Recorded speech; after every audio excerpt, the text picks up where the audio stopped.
Inilah sosok Praka ANG, oknum TNI viral menendang motor ibu-ibu di Bekasi, ternyata motor pemberian mertua. Seperti diketahui, kejadian tersebut terjadi di kawasan Jatiwarna, Pondok Gede, Bekasi. Akibatnya, peristiwa tersebut menjadi sorotan. Oknum TNI ini diketahui bernama Praka ANG yang merupakan anggota Denhanud 461.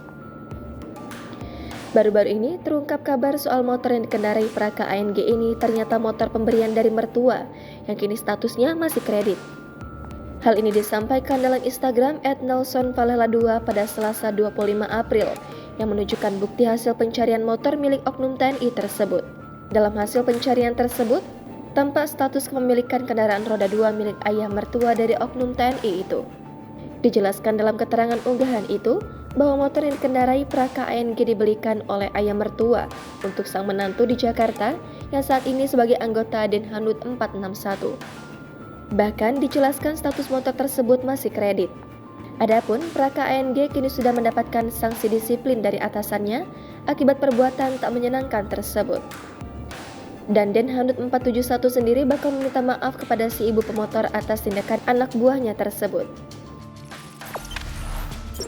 Jangan lupa subscribe, share, komen, dan like ya.